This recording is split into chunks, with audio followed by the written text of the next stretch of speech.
Last question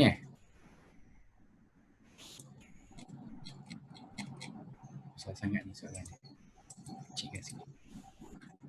Soalan nombor 2. A rectangular footing is proposed to support an ultimate action.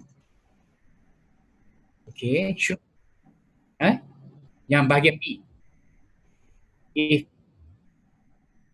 If in addition to the given axial load, the footing also resists an ultimate column moment of 100 parallel to the longer side, then they determine the maximum bending moment in the longitudinal direction. Oh, okay, faham. Asalnya kita, ya, yang ini ya. Okay, bahagian B kan? Okay.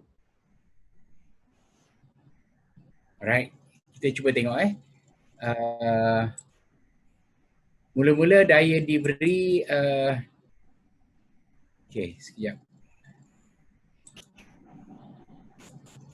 Okay, mula-mula daya diberi 2.8, 3.6 by 0.6, 2000. Bearing capacity 180. Okay.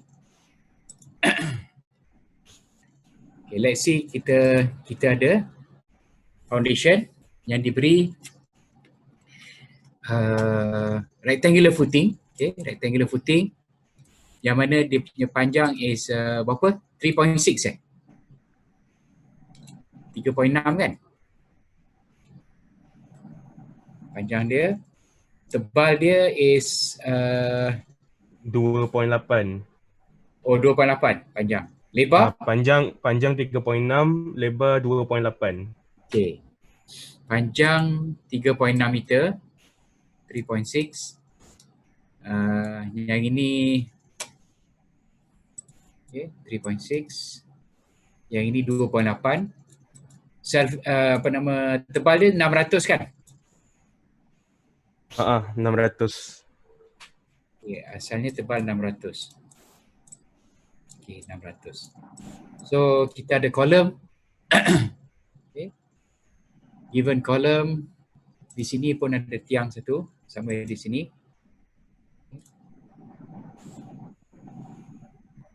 Okay, column. Dan juga of course ada column di tengah-tengah sini. Tengah sini pun ada column. Sampai situ. Alright. So asalnya daya paksi yang bertindak adalah 2000 kN. Asalnya given axial force sebesar 2000. Okay, 2000 kN. Ultimate ke service Okay. So N adalah 2000 kN ultimate So N ni adalah this is equal to N ultimate. Okay. So pertama sekali dia minta check safe bearing capacity diberi sebanyak tegasan galas izin 180 kan? 180 kan? Okay. Kilonewton per square meter. So this is given data dia. So mula-mula due to axial force nak check whether dia selamat ataupun tak selamat, semua dah boleh buat lah kan. Bermakna nak menyemak safe ataupun unsafe, okay. Semakkan untuk kerja-kerja semakkan. Okay. Sekejap saya adjust sikit. Untuk semakkan, apa yang kita buat ialah tegasan akibat load pembebanan jangan melebihi tegasan izin.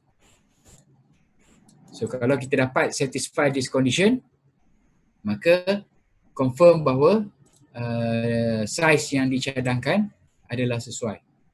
So yang ini semakkan ni remember is at serviceability limit state SLS. Bermakna beban yang digunakan adalah beban servis. Beban yang diberi ni hanya satu nilai 2000 kN, tak diberi pecahan GK dan QK. Maka convert loading ni kepada service load divided by the area, okay. Dan of course campur self weight lah. Self weight daripada sini kalau kita tengok ada self weight berat sendiri, Okay. This would be equal to dimension. Okay. Dimension telah pun diberi, jadi kita tak payah assume. Yeah. So this would be 3.6 times 2.8, gunakan the actual dimension untuk dapatkan berat sendiri yang sebenar, times 0.6 times 25. This would be dia punya self weight, and the self weight work out to be lebih kurang 3.6 times 2.8 times 0.6 times 25, lebih kurang 151, 151 kilonewton lebih kurang, about 151. So apa yang kita buat ialah untuk mendapatkan tegasan beban ni bersamaan dengan 2000. Remember, convert ni dulu kepada service load, bahagikan dengan faktor pengubah sesuaian ataupun conversion factor, plus lebih kurang 151 kilonewton self weight, divided by total area provided 3.6 times 2.8. Okay. So yang ini kita dapat lebih kurang 2 eksponen 3 bahagi 1.4. Service load dia lebih kurang 1428.5.6, yeah, plus 151 divided by 3.8 times 2.6. Kita dapat 160. 160. Okay. Approximately 160 kilonewton per square meter, which is less than 180. Kita punya safe bearing capacity adalah 180. So bermakna dimension yang dicadangkan dalam soalan tu adalah okay, because tegasan akibat loading including the self weight, adalah selamat. Tegasannya below bearing capacity. Bearing capacity adalah 180, actual stress adalah around 160. So kemudian tu bahagian B tu dia kata, kalaulah sekiranya now we have a bending moment, combination of N dengan M. M dia 100 kilonewton meter. Okay. Moment ni pun moment ultimate kan? Okay. Moment ultimate 100 kilonewton meter. Jadi nak tentukan maximum bending moment pada keratan di sebelah sini. Okay. So the critical section untuk bending adalah di sini. Okay. Pada permukaan column dengan foundation ataupun at this junction sini, nak tentukan momennya, moment maksimum yang berlaku. Okay. Jadi apa yang kita buat ialah, kalau tadi kita menggunakan rumus yang ini saja, okay, rumus yang ini untuk semakkan tegasan, okay, rumus yang ini, sekarang ni kita tukar kepada rumus yang mana mengambil kira moment P, okay, ataupun stress, tegasan yang mana ada bending moment berlaku bersamaan dengan komponen axial force, komponen N, okay, paling besar plus lah, paling besar kita akan ada plus komponen moment, okay, sebab kita ada combination of N dengan M yang berlaku pada foundation. So N dia sekarang ni kita gunakan beban muktamad tanpa self weight 2000 sajalah, 2000. Okay. Dibagikan dengan area, okay, 3.6 times 2.8. So ini komponen moment, komponen axial force. Komponen moment adalah M times Y over I. Okay. Dan kita cek tegasan di sini, berapa nilai tegasan dia. Bila kita dah dapat tegasan ni, then kalau buat plus minus pun tak apalah, plus minus. Then the stress distribution, okay, taburan tegasan tu will be trapezoidal lah. Akan berbentuk trapezoidal. This is our column. Kemudian kita punya foundation 3.8 panjang dia. Okay. Buat 3.8. Bentuk taburan tegasan dia sekarang ni berbentuk trapezoidal.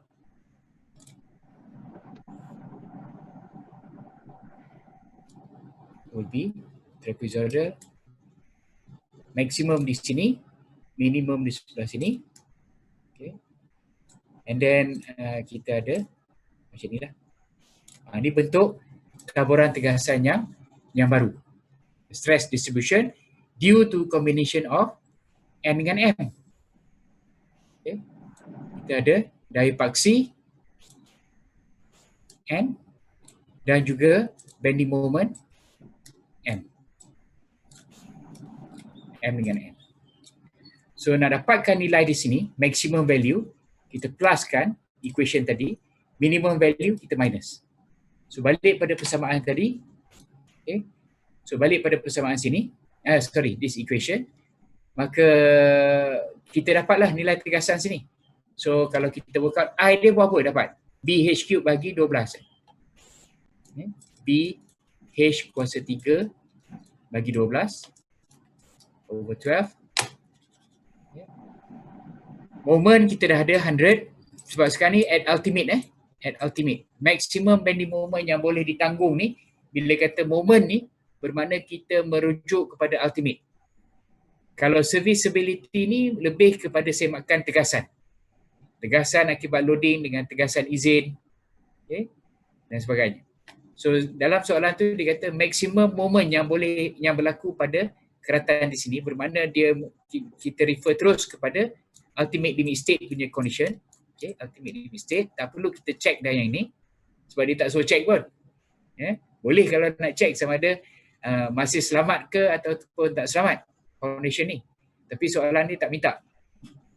Soalan ni kata cuma semak maksimum moment yang berlaku. Sekiranya ada tambahan daya selain daripada daya N, ada juga moment yang berlaku pada foundation. Dapatkan maksimum moment pada keratan antara kolom dengan foundation. So kalau saya fahamkan soalan tu bermakna bahagian B tu terus lihat kepada ultimate limit state, dapatkan nilai-nilai tegasan, okay, nilai tegasan yang sini, berapa nilai tegasan sebelah sini dan berapa nilai tegasan sini, dan daripada situ kita boleh dapatkan bending moment sini from this bending moment diagram. From the stress diagram, taburan tegasan sini. Okay. So let's try to work out. Kita masuk sinilah, terus tuliskan equation tu di sini. Tegasan bersamaan dengan 2000. Okay. Kita buat dalam kilonewton meter lah, kilonewton per meter squared. So saya maintain ni kilonewton bagi area 3.8, ini pun dalam meter, times 2.6. Berapa dapat ni Mas Lan? Kalau due to axial force sahaja. Moment kita ada 100. Y is 3.8 bagi 2 lah. Berapa dapat Y? 3.8 bagi 2. 1.9. Yeah, darab 1.9 sebab kita nak jarak from center sini, okay, from center daripada garis tengah sini. This is our center line. Ke hujung sini, nak dapatkan nilai di sini, ini jarak dia 1.9. So 100 kilonewton meter. Okay. Kemudian times 1.9 bahagikan dengan inertia. Inertia dia BH³. Okay. B adalah 2.6 lebar dia 2.6. 2.8, panjang 3.6. Okay. BH³ 3.6 kuasa 3 times 2.8 bagi 12. So dia punya inertia is about 10.9. 10.9 dalam bentuk meter, around 10.9. 10.8864. Saya ambil lah 10.9. So ini dapat berapa nilai tegasan ni? Ya? 215. Okey, maksimum 215. Minimum bila kita minus 182. Okey, thank you Mazlan. So nilai di sini sekarang ni adalah 215 dengan 182. 182. Okey, 182. So kita nak tentukan moment di sini. M. Kan? Jadi kalaulah saya shortcut lah. Sir, saya tahu bentuk dia trapezoidal, dah dapat dah semua nilai-nilai ni. Tapi untuk pengiraan dalam test, saya assume dia sebagai rectangle sahaja. Katalah saya ambil the worst case. Paling besar saya ambil rectangle. Rectangle situ. Okay. So moment paling besar lah ni. Ni bukan optimistik. Apa orang panggil moment yang paling besar lah. Paling besar. Jadi moment sini, kalau yang paling besar, kalau saya base pada rectangle section sahaja, saya dapatlah moment dia. W L squared bagi 2. Yang mana L dia adalah jarak sini. Alamak. L this is my L. Ini L dia. Okay. Ini nilai L. Daripada tepi kolom sehingga ujung sini. Kolom dimension dia berapa ni? Lebar kolom in this direction. 300 kan? Berapa? 400. Okey. Column dimension diberi 400. Okay. 400 is the column dimension. Okay. Yang ini 400. Sini ke sini. Dimension dia adalah 400. Jadi jarak sini adalah 3.6. Okay. L ni adalah 3.6. 3.6 minus 400. 3.6 minus 0.4. 3.2 bagi 2. 1.6. So L ni is 1.6 meter. L ni adalah 1.6. So dapatlah moment sini. Paling besar lah ni. Konservatif. Konservatif value. Konservatif ni maknanya kita ambil worst case lah. Worst case ni saya assume dia rectangle terus. Tapi gunakan nilai yang paling besar. 215. So moment dia adalah 215. Ni saya buat kilonewton meter per meter. Per meter width. 215 times L 1.6. 1.6 squared. Okay.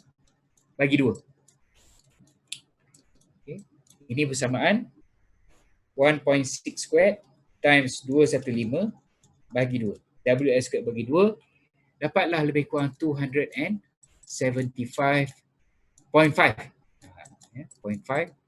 kilonewton meter per meter lebar. Per meter width. Sebab saya gunakan nilai di sini, ni asalnya kilonewton per meter squared. Okay. Menggunakan rumus yang ini, unit yang kedua-dua ni saya maintain dalam bentuk kilonewton per meter squared. Okay. Kalau saya nak per lebar sepenuhnya, per meter panjang, maka saya darabkan yang ini dengan 2.8. 2.8 kan? Ya, 2.8 lebar dia. Okay. Atau 275.5 times 2.8. Okay, 275.5, 275.5 darab 2.8. Dapatlah 771. Okay. Approximately 771.5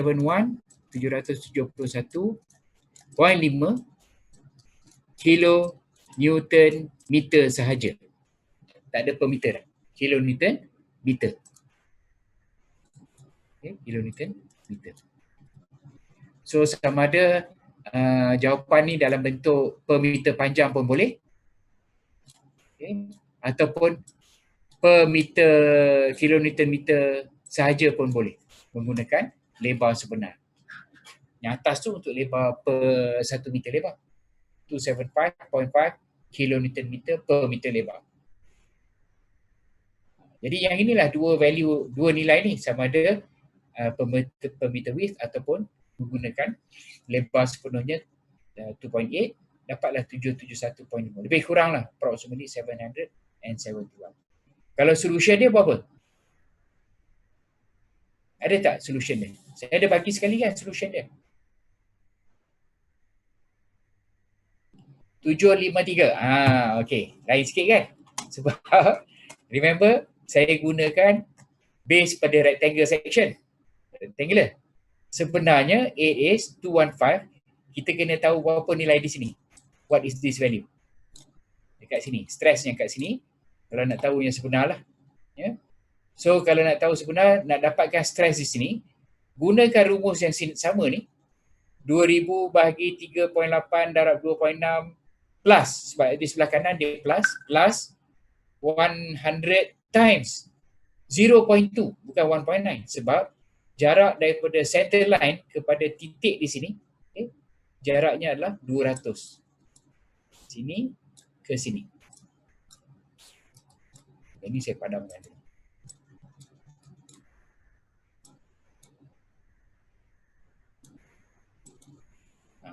Okay. Yang tadi itu ialah apa namanya, rectangle. Okay. Rectangle base pada kedudukan di sini. Ni. Sekarang ni nak dapatkan nilai di sini. Nilai dia kita gantikan 1.9 ni digantikan dengan 0.2. 0.2. Nak dapat stres, nilai tegasan titik di sini. Berapa dapat tu kalau ganti 0.2? Kemudian plus. Bukan minus, plus. Sebab dia sebelah kanan. Kalau sebelah kiri minus. Sebelah kanan from center line semua plus, sebelah kiri from center line semua minus. Dapat berapa? Anybody? Berapa? 700? 200, approximately around 200, 200. Okay, 200. So 200, kemudian saya pecahkan trapezoid. Sekarang ni saya buang yang ni. Saya omit yang tadi yang optimistiknya. Apa tadi saya sebut? Konservatif. Yang konservatifnya lebih kurang 771. Itu yang konservatif based on rectangular section sahaja. Ya. Okay. So sekarang ni saya pecahkan kepada dua bahagian. Okay. Satu bahagian triangle, satu bahagian rectangle. Ini bahagian rectangle. Okay, bahagian rectangle sini sampai sini. Okay, bahagian rectangle. Kemudian bawah ni bahagian triangle. Jadi moment dia bahagian kalau kita tengok pada yang tepatnya lah M accurate. Ni accurate. Yang tadi konservatif. Okay. Yang secara tepat dia bersamaan dengan komponen rectangle dulu 200 WL squared bagi 2, 200 times L dia 1.6 WL squared. Pening kepala saya. 1.6 WL squared. Okay. Divided by 2. Okay, ini komponen rectangle sahaja. Campur komponen triangle 200 dengan 215, jadi balance ini lebih kurang 15 lah daripada sini ke sini is 15, nilai dia 15. Okay. Jadi 15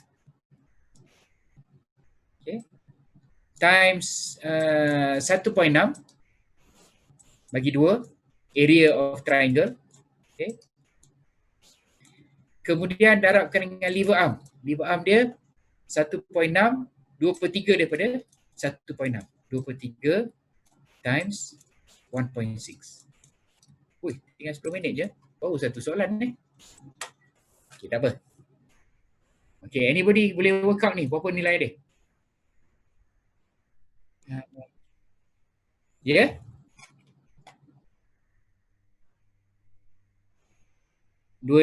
Okay, 269 kilonewton meter per meter. Darabkan dengan 2.8. Dapat apa? Kan sama je kan dengan solution ini yang secara tepat 269 or apa tadi 753 753. Okay. Jadi 269 darabkan dengan lebar 2.8 dapat 753 ataupun kilonewton meter per meter 269. 275 dengan 269 ataupun 771 dengan 753. 771.5 tolak 773 753. 771.5 minus 753 divided by 753 times 100. Lebih kurang 2.5% beza. Okay. 771.5 ni is around 2.5% more than 753. Dia lebih sikit dalam 2.5%. 2.5%. Okay. Jadi itu kaedah untuk dapatkan moment dia lah. Dan kalau nak mudah macam saya sebutkan tadi, mula-mula tadi, guna kaedah yang konservatif ni. Tak salah pun. Okay.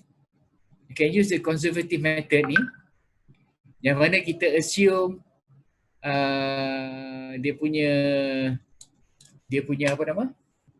Stress block tu walaupun dia sebenarnya trapezoidal tapi for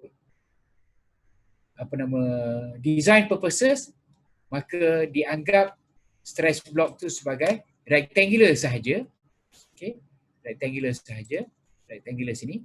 Tetapi base kepada maximum value of 215. Kalau saya buat macam tu, maka saya dapat bending moment lebih kurang 771.5. 772 lah. Kalau saya guna accurate base kepada bentuk trapezoid yang sebenar, saya dapat 753. Okay. So kalau dalam test, siapa nak guna kaedah ni pun boleh. Siapa nak dapatkan secara accurate, of course lah, memang boleh. Kalau nak buat secara accurate tu memang betul lah tu, cara yang betul. Tapi kalau kata, sir saya dah confused ni. Dalam aircon, tapi sekarang ni buat kat rumah buat kat rumah boleh buka buku kan. Okey lah, tak apa. Terulang lah. Siapa nak gunakan kaedah yang konservatif, slightly more, 2 to 3% lebih daripada yang sebenar, yang accurate pun boleh juga. Saya terima dua-dua jawapan. Tak ada masalah. Tapi tulis sikit. Bermakna lukiskan rajah ni indicating memang awak dah faham bahawa taburan tegasan bila ada combination of N dengan M ni adalah taburan tegasan yang trapezoidal. Okay. Trapezoidal. Bentuk dia adalah bentuk trapezoidal. Stress distribution dia adalah trapezoidal. Tetapi untuk mengira moment secara konservatif, maka dianggap taburan tegasan yang di bawah sebelah kanan ni dianggap sebagai rectangular juga, tetapi base kepada nilai maksimum 215. Right? Okay. Any comment? Ada apa-apa komen? Mas Dilan, are you clear on the question?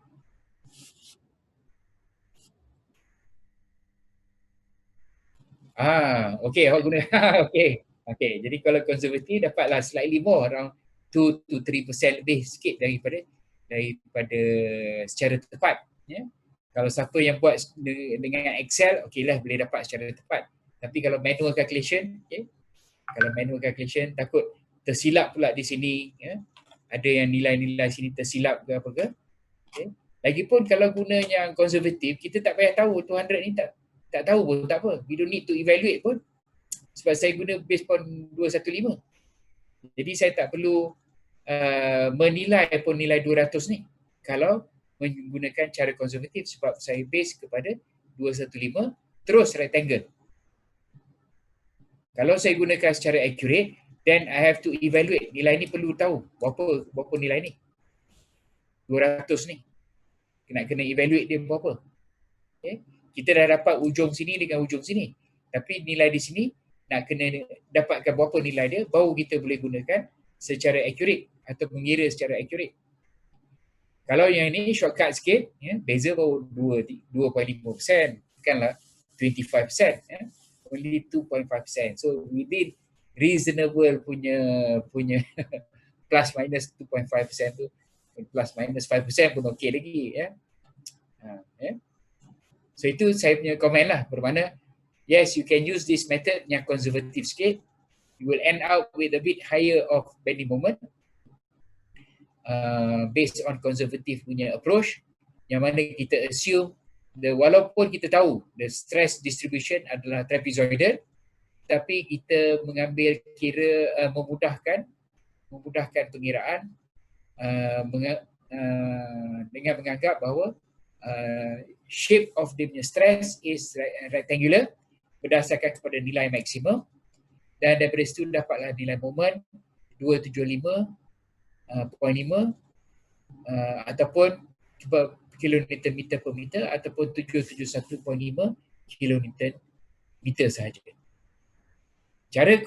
Caranya accurate ialah menggunakan rumus yang sama yang kita buat sebelum ni, rumus yang ini, rumus this equation untuk dapatkan 215 dengan 182. Gunakan balik rumus yang sama, tentukan dulu nilai tegasan pada jarak 0.2 from column center kepada tepi kolom ni, jaraknya adalah 200 mm, 0.2. Masukkan 0.2 dalam persamaan, mengganti sekarang 1.9, dapatlah nilai tegasan sini 200 plus. Sebelah kiri campur sebelah kanan. Dan daripada nilai di situ, maka gunakan pengiraan yang secara tepat, then we will have slightly lower, 2.5% lower, sama ada dalam bentuk kilonewton meter per meter ataupun kilonewton meter sahaja, 753 dibandingkan dengan 771.5. Okay. So both method is acceptable. Okay. Yang ini undisputed lah. Yang ni tak boleh nak disangkal. Ini cara yang tepat. Tapi cara yang secondary, conservative punya approach, slightly more, about 2.5% more, masih boleh diterima. Okay. Dan kalau kita tengok cara ni lebih mudah, lebih, you make less mistake lah dalam sini, dalam keadaan ni. Yang ni takut tersilap nilai, tak dapat 200, dapat nilai yang lain ke, ataupun tersilap sampai di sini. Itu semua adalah cadangan saya lah, ataupun saranan saya kalau nak gunakan kaedah ni boleh. Cuma lukiskan rajah ni kena ada, menunjukkan you understand that the stress distribution yang sebenar is trapezoidal. Bila tu tulis saya nak mudahkan pengiraan, dapatkan moment, maka saya assume that the stress distribution is rectangular berdasarkan kepada maximum value of 215. Yes, then saya faham.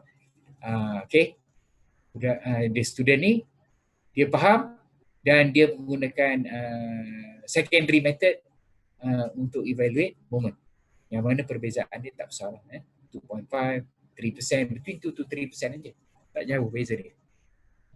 Okay. Right. Any other question? Ada soalan lain?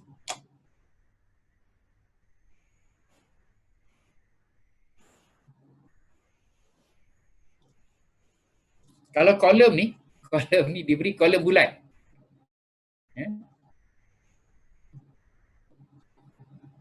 Okay. Sorry. Column is given as a circular column. Pernah keluar dalam test, kolom yang diberi adalah kolom bulat. Kesan dia macam mana?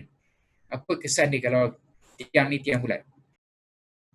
Selamat tengah hari. Kita continue dengan discussion kita tadi. Okay.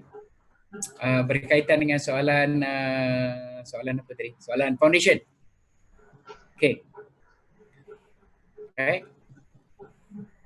Sebelum break tadi apa yang saya sebut ni? Saya lupa. Oh, yeah, circular column. Kalau ada circular column macam mana? Anybody? Ada kesan tak bending moment?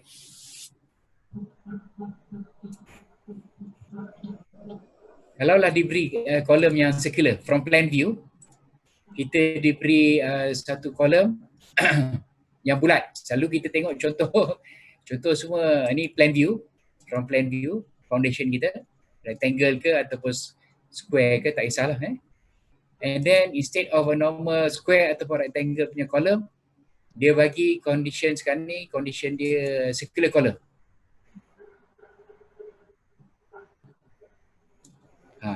Kalau macam ni pula sekarang ni. Okay. Will it affect anything pada kita punya design punya consideration kalau tiang tu tiang bulat?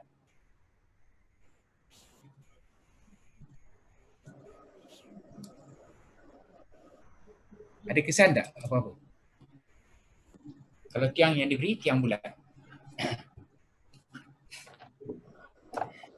Kalau tiang punya tiang bulat, dari segi bending tak ada kesan. There is no effect.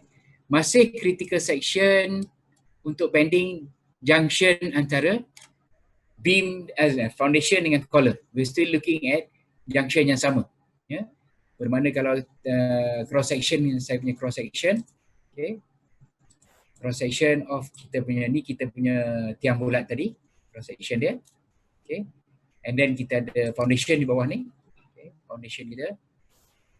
Jadi dari segi keratan ataupun moment yang bertindak pada keratan critical section will still remain, tak ada perubahan apa-apa, masih lagi pada keratan di sini. Okay. This will still be, in fact dari segi moment tak ada masalah. Cuma dari segi punching shear, okay, punching shear ni kita kira daripada column face. Jadi bermakna punching shear pun sekarang ni will be critical perimeter untuk punching shear adalah bulat lah. Yang ni punching shear. Zone receh tepuk. Bukan lagi macam kita tengok biasa dalam nota dia ada yalah rectangle sikit, kemudian dia ada bulat semicircle sikit kan. Jadi it becomes much more straightforward lah. Bermakna zone punching shear dia consider 2D, okay, 2D from the column face, okay, daripada permukaan tiang, dan zone dia becomes bulat juga. Okay, 2D sekeliling kolom, maka zone tu pun zone yang perfect square, perfect circle. Lebih mudah dari segi nak mengira area, nak mengira perimeter dan sebagainya. Yeah. So zone receh tepukan ni, saya record ke tak ni? Okay, recording. Maknanya zone dia, the critical punching shear punya zone pun menjadi bulat. Ini kesan direct kepada foundation sekiranya kita diberilah, sekiranya we are dealing with a circular punya column ataupun circular stump, okay, maka the direct implication dia ialah pada zone critical untuk punching shear pun menjadi bulat. Yeah. Dan remember kalaulah katakan kita punya zone ni lah, our punching shear zone, sebahagiannya, tak boleh undo. Okay. Sebahagiannya terkeluar daripada foundation. Okay. Macam ni contohnya. Okay. Kita punya punching shear zone sama ada bulat ataupun empat segi ataupun yang biasa yang lazim tu, tapi sebahagian tu ada yang terkeluar daripada zone yang critical, terkeluar daripada foundation sebelah sini dengan sebelah sini, okay, maka punching shear tak critical, tak payah check. Okay. Sebahagian daripada critical zone lies outside of the foundation. Sebahagian daripada zone punching shear tu terletak di luar penampak, not the whole zone, cuma sebahagian saja. kalau terletak di luar daripada yang mana zon 2D ni, ya, zon 2D ni ialah zon yang sekali lagi zon 2D yang sama lah. Ya. Kita punya 2D ni, sekarang ni 2D yang ni.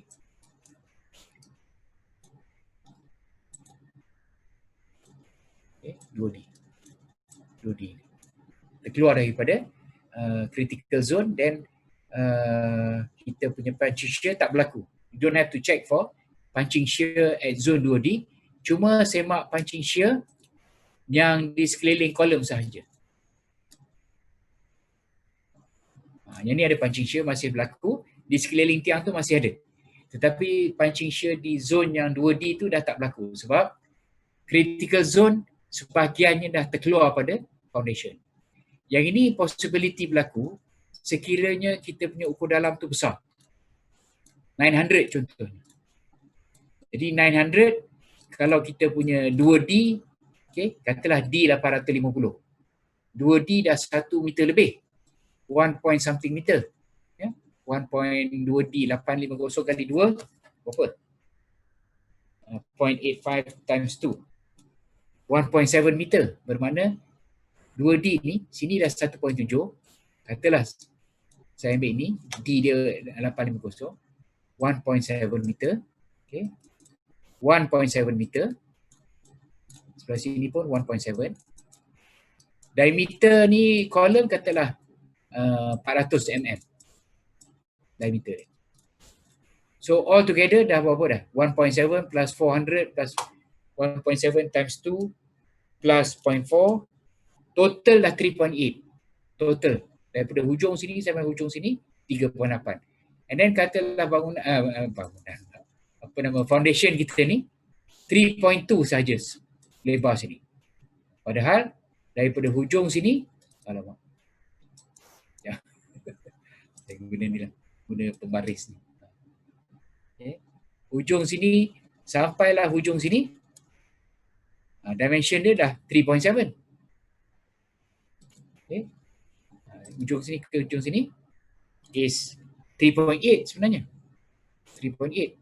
So ada bahagian yang terkeluar daripada foundation. Sebahagiannya terkeluar daripada foundation. Foundation lebar 3.2. Ukur dalam yang besar 900. D dia saya ambil 850. 2 kali D 1.7 plus diameter 400 dapatlah total 3.8. Whereas kita punya lebar is only 3.2.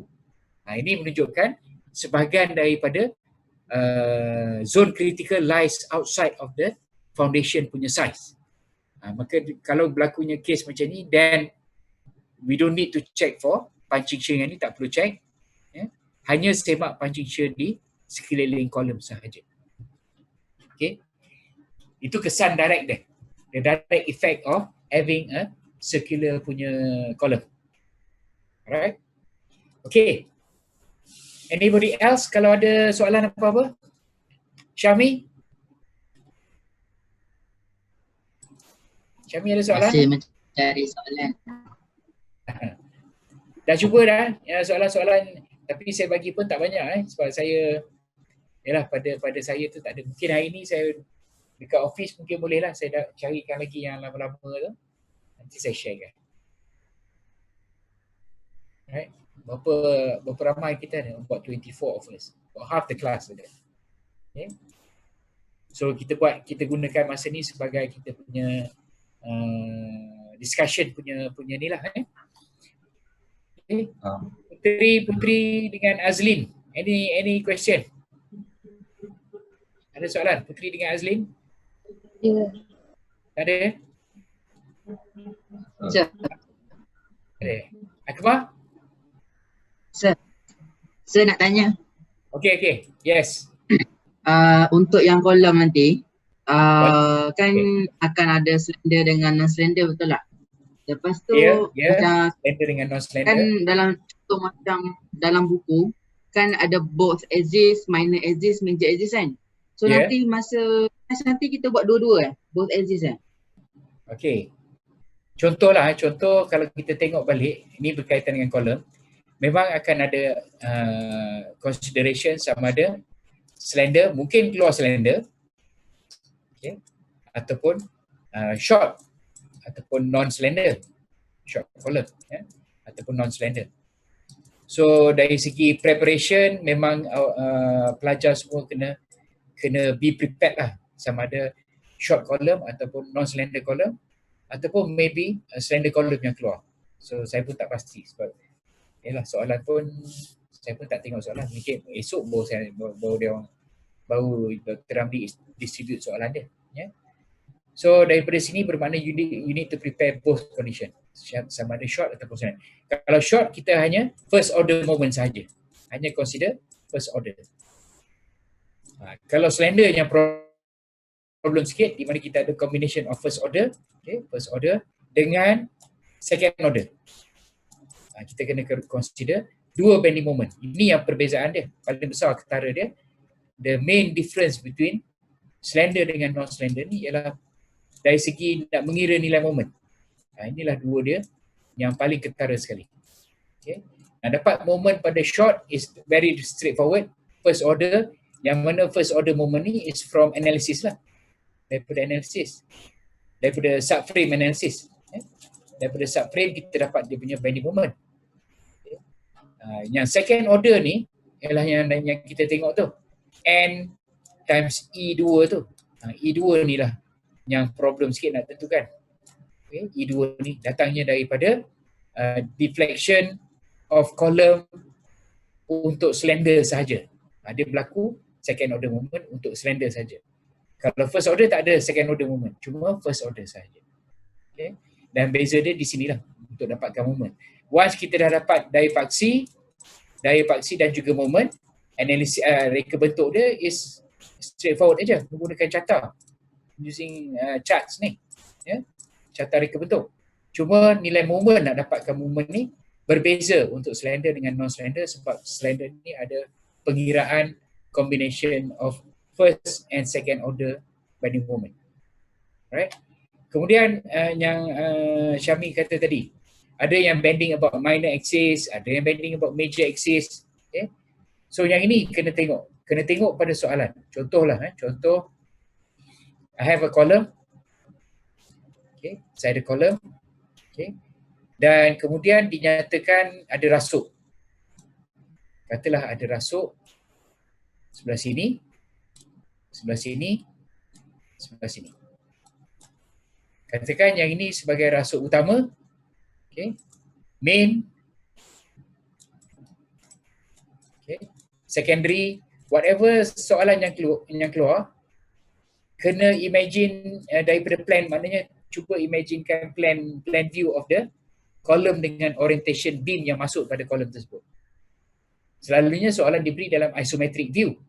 Jadi from the isometric view tu convert kepada something yang plan view. Cuba tengok dalam arah plan view. Okay. Daripada arah plan view, something like this. Katalah soalan tu macam ni. Ada main, ada secondary. Kemudian dalam soalan kata, macam yang saya share tu, contoh soalan test 2 tu. Dia kata moment akibat secondary beam small, kecil dan boleh diabaikan. Moment akibat rasuk utama yang berlaku pada kolom ni is due to main beam. Okay, main beam ni kalau tengok pada orientation column macam ni, bermakna kita punya paksi dia, okay, paksi of the column, kita akan ada major axis. Ini saya buat yang ni panjang, ini pendek ya. So this becomes kita punya major axis. Bermakna major axis ni bending ialah in this direction, MZ. Major axis. Dan MZ ni yang menyebabkan MZ ni is rasuknya ni. Main beam. Main beam ni menghasilkan bending moment yang mana kalaulah diberi rajah moment lentur ni, bermakna rajah yang diberi ni adalah rajah MZ. Okay. Tertakluk kepada orientation column. Kalaulah sebaliknya, the column orientation is now, tak boleh. Saya tukar pula. Tukar kolom lain. Okay. Saya tukar kolom tu something yang macam ni.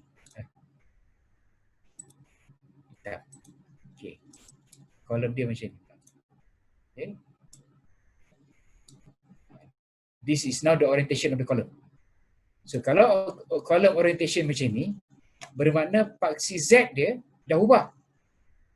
Bukan lagi yang kita tengok sini. This is no more Z. Ini bukan lagi Z. Ini bukan lagi paksi Z. Sebaliknya, ini adalah paksi Y. Okay. So kita ada rasuk sebelah sini. Okay. So yang ini pun dah bukan lagi paksi Z. Okay. Okay. Mana tadi? Okay. Kita ada beam. Okay. Ini secondary beam. Masih lagi secondary beam. Dua beam ni masih secondary. Yang ni masih main beam. Tapi oleh kerana orientation dah berubah macam ni, maka sekarang ni major axis adalah yang ini. Paksi Z dia adalah yang ini. Ni menjadi paksi Z. Jadi moment yang diakibatkan oleh secondary beam boleh diabaikan. Bermakna secondary beam ni, paksi Z ni yang ini, MZ. Okay. MZ boleh diabaikan sebab MZ ni is due to beam secondary beam. Yang sekarang ni berlaku ialah moment yang ini. Okay. Yang ini adalah paksi utama. Bukan paksi utama, paksi Y. So main beam ni menghasilkan moment terhadap paksi Y. Jadi kalau rajah yang diberi tu, gambar rajah moment lentur yang diberi, this bending moment diagram is now acting terhadap paksi Y. Okay. So kena tengok orientation column. Kalau orientation column yang ini, okay, masuk ke sini. Kalau saya pilih ini. Okay. Kalau orientation column yang ini, maka gambar rajah moment akibat rasuk ni adalah MZ. Sebaliknya, kalau orientation column begini, gambar rajah moment akibat rasuk main beam ni adalah rajah MY. Itu dia punya key dia. Sebab dalam soalan dia tak akan sebut. Consider gambar rajah moment yang diberi adalah terhadap paksi MZ. Dia tak akan sebut. Dia akan sebut gambar rajah moment yang diberi akibat rasuk main beam. Di mana moment akibat secondary beam adalah kecil dan boleh diabaikan. So macam test 2 yang soalan nombor 1 tu, yang saya share tu, memang bermakna orientation column will depend. Yang mana satu paksi utama, sama ada paksi utama, kalau saya gunakan orientation column yang ini di sini, maka paksi utama yang ini. Moment akibat rasuk ni adalah moment MZ. Kalau saya gunakan orientation yang macam ni, moment akibat rasuk utama adalah MY. Maka rajah tu adalah rajah MY. Jadi reka bentuk terhadap minor axis. Kalau orientation column yang ini. This orientation column. Okay. Tapi kalau orientation column macam ni, maka kita reka bentuk terhadap major axis. Paksi utama. Okay. Dan kadang-kadang soalan yang satu lagi yang saya share tu, ada satu lagi soalan tu, okay, yang mana ada soalan kolom saja. Okay. Yang itu kolom dia kolom tepi, corner column. Tak silap saya yang ni panjang. Sorry. Okay. Sebelah sini dia lebih kurang macam ni. Kemudian ada beam on this side. Sebelah sini ada beam. Sebelah sini ada beam. Okay. Dua rasuk. Kemudian diberikan gambar rajah moment. Diberikan gambar rajah moment lentur diberi. Bending moment diberi. Diberi gambar rajah moment lentur dalam kedua-dua arah diberi. Akibat rasuk ni, okay, sorry. Yalah. Bending moment pada rasuk ni diberi gambar rajah moment lentur. Okay. Dan akibat this beam diberikan satu lagi gambar rajah moment lentur. Tapi tak disebut. Yang ini MZ ke ataupun MY. Yang ini MZ ataupun MY tak disebut. Cuma disebutkan rasuk yang sebelah sini menghasilkan moment yang ini. Rasuk yang ini menghasilkan moment di sini.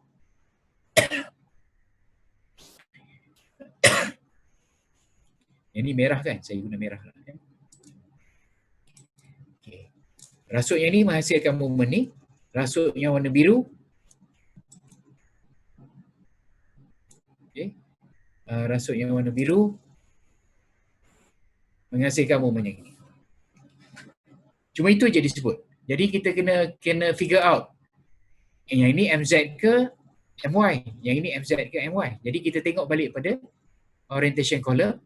Kalau orientation column dia begini, bermakna paksi Z adalah paksi yang membagi dua sisi panjang. So this becomes paksi Z. Yang ini menjadi paksi Y. Okay. So kalau ni paksi Z dengan paksi Y, rasuk yang warna biru ni menghasilkan MZ. Is causing bending moment MZ. Ini. Rasuk biru ni menghasilkan MZ. Manakala rasuk yang warna merah ni menghasilkan bending moment in this direction. Jadi, so rajah ni adalah rajah MY. Manakala rajah yang ini adalah rajah MZ. Baru kita tahu, okey, nilai moment pada rajah ni adalah moment terhadap paksi utama. Yang ini moment terhadap paksi kedua berdasarkan kepada orientation column yang digambarkan ataupun ditunjukkan macam ni. Ini contoh dia. Okey, paksi utama, tentukan paksi utama, bending terhadap paksi utama akibat rasuk yang ini. Bending terhadap paksi kedua akibat rasuk yang ini. So, moment yang ditunjukkan di sini merujuk kepada moment yang dihasilkan oleh rasuk ni, maka moment ni adalah moment MY. Yang ini adalah moment MZ. Jadi kita sendiri yang kena tentukan yang mana moment MZ, yang mana satu moment MY. Pelajar tu sendiri kena determine gambar rajah moment yang diberikan ni sama ada gambar rajah moment terhadap paksi utama MZ ataupun terhadap paksi kedua MY. Jadi nak tahu tu tengok pada orientation column.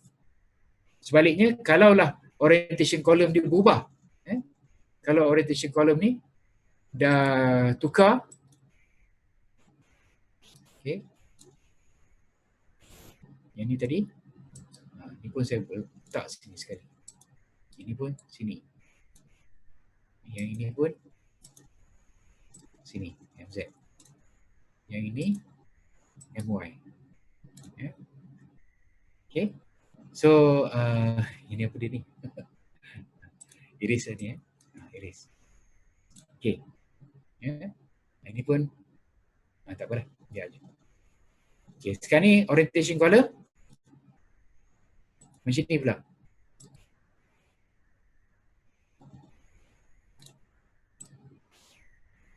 Orientation column macam ni.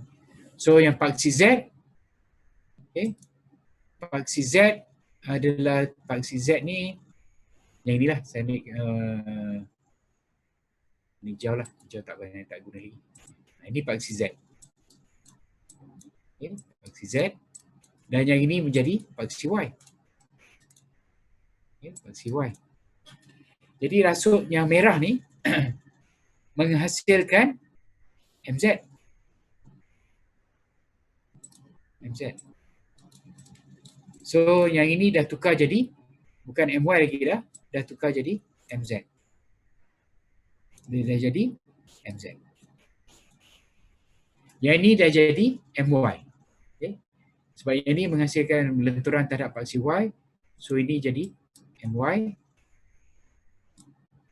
Warna biru. Ini jadi MY. Ini dah jadi bending moment akibat rasuk warna biru ni adalah rasuk bending moment MY. Okay. So rasuk yang sama boleh menghasilkan MZ ataupun MY berdasarkan kepada orientation column. Kalau orientation column macam ni, moment ni adalah MZ, moment ni MY. Tapi kalau orientation column macam ni, yang ini tukar jadi MZ, yang ini tukar jadi MY. Kalau square, dan yang ini MZ, ini MY pun boleh, ataupun yang ini MZ, yang ini MY pun boleh. Tak kisah. Okay. So nak tahu paksi mana MZ, MY ni, tengok pada orientation column dulu. And imagine gambaran tiang tu daripada cross section atas, plan view, senang. Okay. kita ada column, kemudian ada beam contohlah, contoh yang diberi dalam test sebelum ni. And then kita melihat kepada yang ni case biaxial bending lah sebenarnya. Ada lenturan terhadap kedua-dua faksi di mana MZ dengan MY berlaku. Cuma nak tentukan nilai yang diberikan di sini, is it MY ataupun MZ. Nilai-nilai, katakan sini 30, okay, 20, yang ini 45, yang ini 25 contoh. So nak tentukan 45 ni MZ ke MY ataupun 30 ni yang MZ. Nak tentukan 45 ni MZ ataupun 30 ni yang MZ. So kita kena imagine rajah dia, tengok pada orientation column, tentukan paksi, tengok beam yang masuk ke dalam kolom tersebut menghasilkan lenturan terhadap paksi Y ataupun terhadap paksi Z.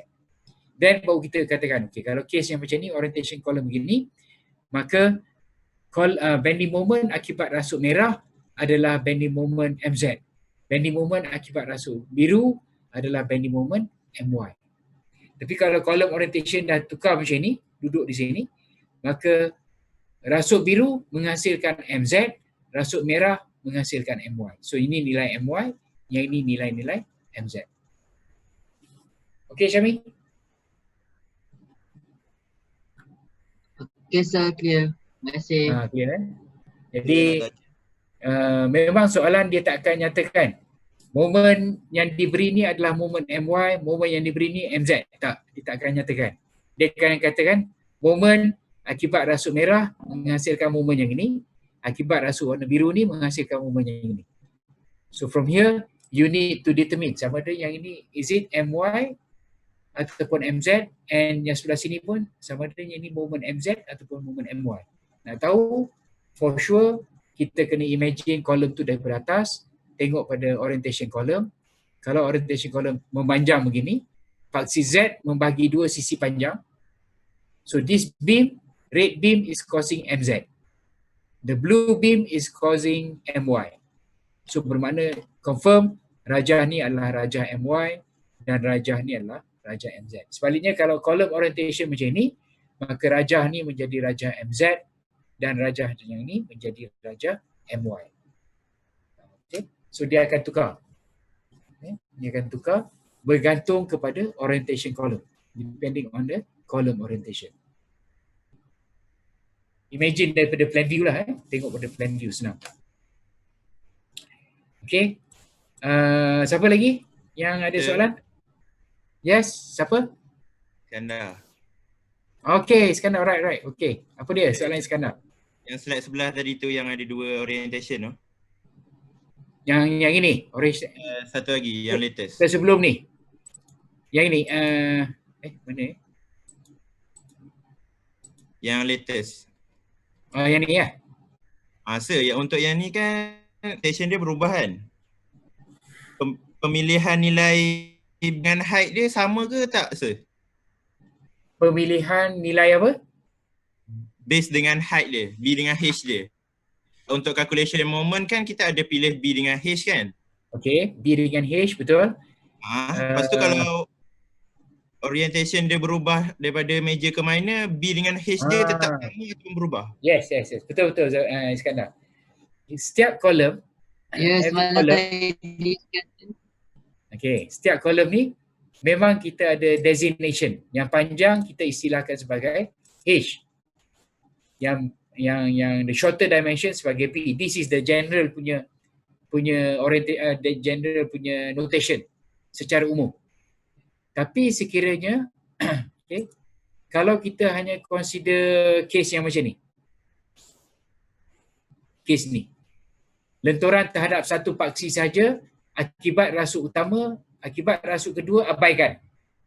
Kalau orientation dia macam ni, ya, bermakna rasuk utama ni menghasilkan MY. Okay, menghasilkan MY.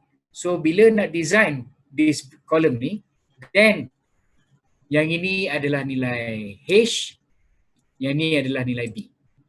Bila kita nak gunakan carta reka bentuk tu kan.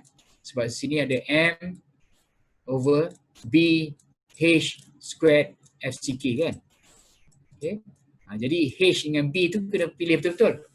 Jadi H adalah smaller dimension, B the longer dimension, because sebab mengabaikan lenturan MZ ni akibat rasuk secondary beam ada, tapi kita mengabaikan, kita hanya concentrate bending uniaxial sahaja. Uniaxial. Kita mengambil satu sahaja. Satu bending moment sahaja. Salah satu. Kalau lenturan terhadap paksi utama, okay, makna kita ada dua paksi. Paksi remain. Paksi tak berubah. Dia ikut pada sisi yang panjang, membagi dua sisi panjang Z, membagi dua sisi yang shorter pendek ni Y. So, kalau consider MZ sahaja, okay, MZ sahaja, okay, kita hanya consider MZ sahaja, mengabaikan MY. Kita abaikan MY. Mungkin dia terlalu kecil, kita abaikan. Macam contoh tadi tu. Maka H adalah longer dimension. Sebaliknya, kalau saya ambil kira hanya momen MY sahaja, okay, consider MY sahaja, mengabaikan MZ, yang ini MY sahaja ambil kira, maka then H dengan B ni bertukar. Ini menjadi H, yang ini menjadi B. Kalau kes yang inilah. Kalau kes ini. Tapi kalau biaxial bending, okay, contoh macam ni. Biaxial bending, MY masih pada paksi Y, MZ pada paksi Z. Okay. H the bigger dimension, H diambil sebagai the bigger dimension, B the smaller dimension. Kemudian kita semak MZ over H prime, comparekan dengan MY over B prime. So, dalam equation ni, H prime dengan B prime masih merujuk kepada H yang panjang, B yang kecil.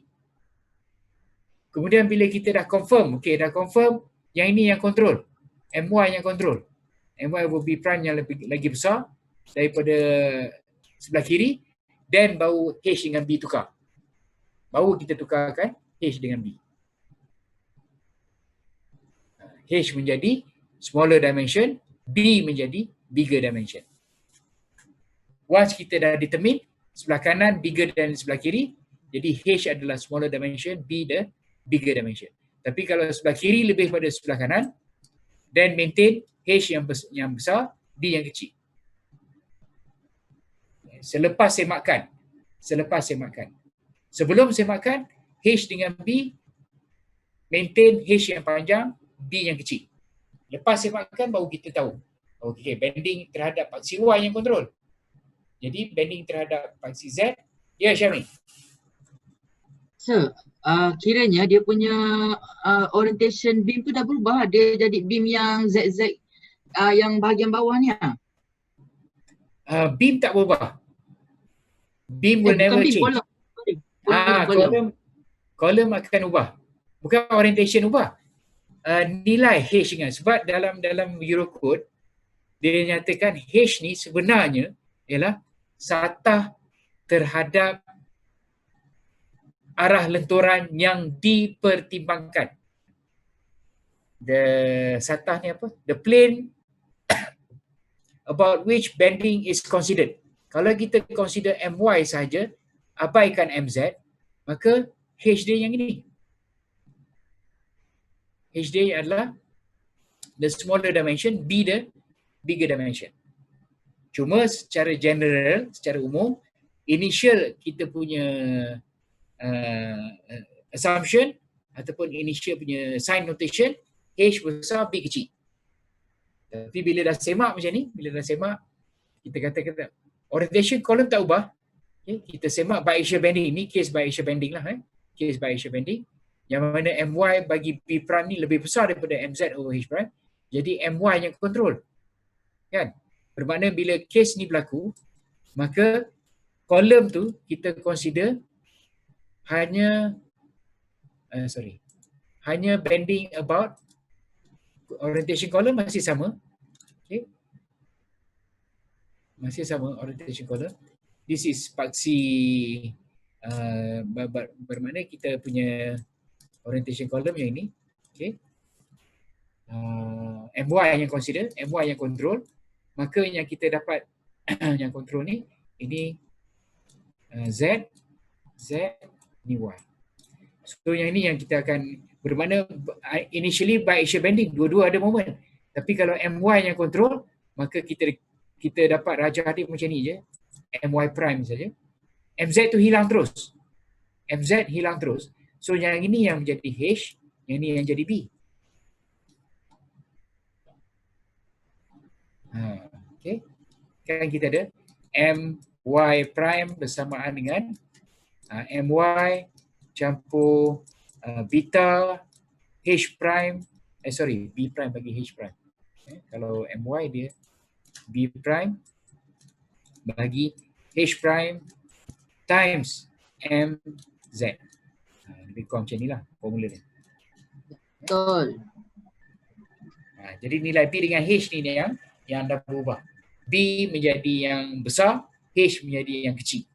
H jadi yang kecil, B jadi yang besar. Okay. Okay, Iskandar. Boleh? Okay, saya ada satu soalan lagi. Okay, ada 2.5 minit lagi. Apa dia soalan ni? Untuk calculation cylinder kan kita ada second order moment kan sir? Betul? Lepas tu yang effect ratio tu kita dapat daripada graph kan sir? Creep factor. Haa. Okay, creep factor diberi.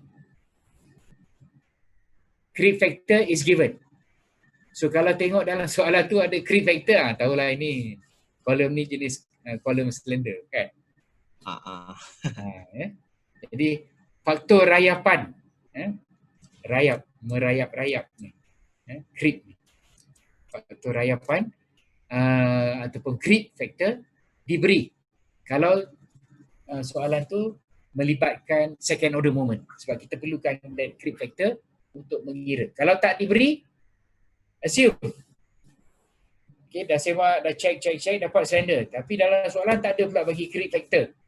Okay, so make your own assumption. Sir, creep factor, saya dapat second order cylinder column, nak kira second order, faktor rayapan ataupun creep factor saya assume sebagai sekian-sekian nilai.